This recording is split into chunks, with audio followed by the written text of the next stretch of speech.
இஞ்சி தாங்க எடுத்திருக்கேன். இந்த இஞ்சி பார்த்திங்கன்னா நம்ம வந்து அதிகமாக ஸ்டோர் பண்ணி வைக்கிறோம் அப்படின்னாக்கி அதை எப்படி ஸ்டோர் பண்ணி வைக்கலாம் அப்படிங்கிறத பார்க்கலாங்க. இது பார்த்திங்கன்னா நாளாக நாளாக நம்மளுக்கு வந்து அப்படியே சைட்லலாம் பார்த்திங்கன்னா அழுகி போயிடுங்க.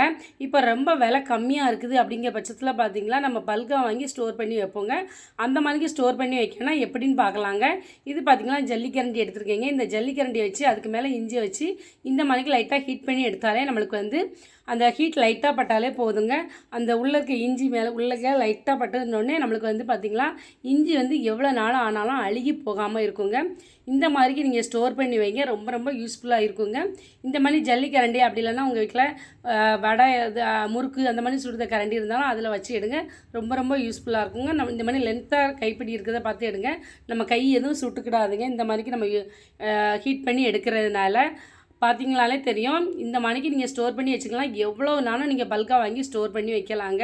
உங்கள் வீட்டில் இருக்க இஞ்சி வந்து கெட்டு போகவே போகாதுங்க. இந்த ஐடியா பிடிச்சிருந்தனாக்கி மறக்காமல் சேனலை சப்ஸ்கிரைப் பண்ணுங்கள், வீடியோக்கு ஒரு லைக் பண்ணுங்கள், உங்கள் ஃப்ரெண்ட்ஸ் அண்ட் ஃபேமிலிக்கும் ஷேர் பண்ணுங்க.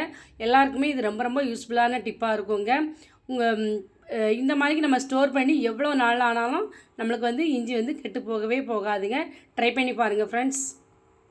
இப்போ நான் பார்த்திங்கன்னா தோசை மாவு தாங்க எடுத்து வச்சுருக்கேன். இந்த தோசை மாவு பார்த்திங்கன்னா இப்போ இருக்க சம்மருக்குலாம் சொல்லவே வேண்டாங்க. நம்மளுக்கு வந்து சீக்கிரத்தில் புளிச்சிருங்க. அந்த மாவு வந்து என்ன தான் நம்ம ஃப்ரிட்ஜில் ஸ்டோர் பண்ணி வச்சுருந்தாலும் பார்த்திங்கன்னா 2 நாளில் நம்மளுக்கு வந்து புளிச்சிடும். அந்த மாதிரிக்கு புளிப்பு இல்லாமல் இருக்கணும் அப்படின்னாக்கி நீங்கள் வந்து இந்த மாதிரி நான் தேங்காய் துண்டு தாங்க போட்டு வச்சுருக்கேன். 4 தேங்காய் பீஸை எப்படி இந்த மாதிரி நம்ம உள்ளே போட்டு வைக்கிறதுனால நம்மளுக்கு வந்து மாவு வந்து புளிக்கவே செய்யாது. அதுவும் ஒரு சிலர் கை பக்குவத்துக்கு பார்த்திங்கன்னா அவங்க மாவை பிசைஞ்சு விடும்போது பாருங்கள், அந்த உளுந்தையும் அரிசியும் ஒன்றா பிசைஞ்சு விடுவாங்களா, அந்த டயத்தில் பாருங்கள் அவங்களுக்கு வந்து சீக்கிரமாகவே ஒரு சிலர் கைக்கு வந்து நம்மளுக்கு வந்து மாவு பொங்கி அப்படி புளிச்சு போயிருங்க.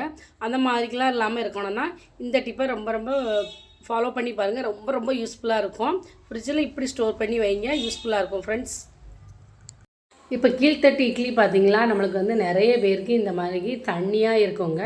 அந்த மாதிரிக்கு தண்ணியாக ஆகுது அப்படின்னாலே வீட்டில் அந்த இட்லியை நான் சாப்பிட மாட்டேன் அப்படின்னு எல்லார் வீட்லேயுமே சொல்லுவாங்க. ஏன்னா அந்த இட்லி பார்த்திங்களா கொஞ்சம் சொதன்னு இருக்குங்க. கொஞ்சம் தண்ணி இருந்தோடனே இந்த மேல்தட்டில் இருக்க டேஸ்ட்டு வந்து அந்த கீழ்த்தட்டில் தண்ணி இருந்தோடனே நம்மளுக்கு வந்து டேஸ்ட்டு தராதுங்க. அந்த மாதிரிக்கு இல்லாமல் இருக்கணும்னா இப்போ அந்த ஹோல்ஸ் இருக்குது பார்த்திங்களாங்க, அந்த மாதிரி ஹோல்ஸ் இருக்க தட்டு இருந்ததுன்னா இந்த மாதிரி லைட்டாக அதை சாய்ச்சி வைங்க. அந்த நேருக்குன்னு ஹோல்ஸ் நேருக்குன்னு வைக்காமல் இந்த மாதிரி லைட்டாக சாய்ச்சி வச்சிங்கன்னா கொஞ்சம் கூட தண்ணிங்கிறது கீழ்த்தட்டில் இருக்கவே இருக்காது. ட்ரை பண்ணி பாருங்கள். இப்போ பாவக்காய் தாங்க எடுத்து வச்சுக்கேன். இந்த பாவக்காய் பார்த்திங்களா நம்மளுக்கு 2 நாள் கூட ஆகாதுங்க. வாங்கி மறுநாளே பார்த்திங்களா நல்லா பழுத்துருதுங்க. இந்த மாதிரிக்கு பழுக்காமல் இருக்கணும். நம்ம வாங்கி வச்சு ஒரு வாரமாவது நம்மளுக்கு வாங்கி அது வந்து பழுக்காமல் இருக்கணும்னாக்கி இந்த டிப்பை ஃபாலோ பண்ணி பாருங்கள், ரொம்ப யூஸ்ஃபுல்லாக இருக்குங்க. மண்டை பகுதியும் வால் பகுதியையும் அந்த காம்பை வந்து கட் பண்ணி எடுத்துருங்க. கட் பண்ணி நாம் இப்படி போட்டு எடுக்கிறதுனால வைக்கிறதுனால பார்த்திங்கனாக்கி ஒரு வாரம் ஆனாலும் அது கொஞ்சம் அவ்வளோ சீக்கிரத்தில் பழுக்காதுங்க. நம்மளுக்கு வாங்கினது ரொம்ப வேஸ்ட் ஆகாமல் இந்த மாதிரி யூஸ்ஃபுல்லாக இருக்குங்க. இந்த டிப்பு பிடிச்சிருந்தா நம்ம சேனலை ஃபஸ்ட் டைம் பார்க்குறவங்க சப்ஸ்கிரைப் பண்ணிக்கிடுங்க. நெக்ஸ்ட் வீடியோ பார்த்திங்கன்னா இந்த மாதிரி சார்ஜர் தாங்க எடுத்து வச்சுருக்கேன். நிறைய வயசானவங்களாம் இருக்காங்கன்னா ரொம்ப சிரமமாக இருக்குங்க அவங்களுக்கு வந்து. எப்படின்னு பார்த்திங்களா சார்ஜர் இந்த பக்கம் அந்த பின் போடுறதா அடுத்த பக்கம் போடுறதா அப்படின்ட்டு மாற்றி போட்டுக்கிட்டே இருப்பாங்க. ரொம்ப கன்ஃபியூஸ் ஆயிடுவோங்க. நாமளுமே சில நேரம் பார்த்திங்கனாலே நமக்குமே டென்ஷன் ஆயிரும். அந்த மாதிரிக்கு ஆகாமல் இருக்கணும்னாக்கி அதுக்கு ஒரு சூப்பர் ஐடியா பார்க்கலாங்க. இப்போ சார்ஜரில் பார்த்திங்கன்னா நம்ம நெத்தியில் வைக்க பொட்டு தாங்க எடுத்து வச்சுருக்கேன்.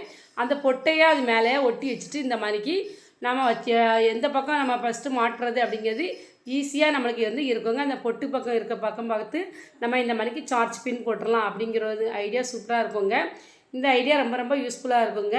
இந்த ஐடியா பிடிச்சிருந்தனாக்கி உங்கள் ஃப்ரெண்ட்ஸ் அண்ட் ஃபேமிலிக்கு ஷேர் பண்ணுங்கள், வீடியோவுக்கு ஒரு லைக் பண்ணுங்கள்.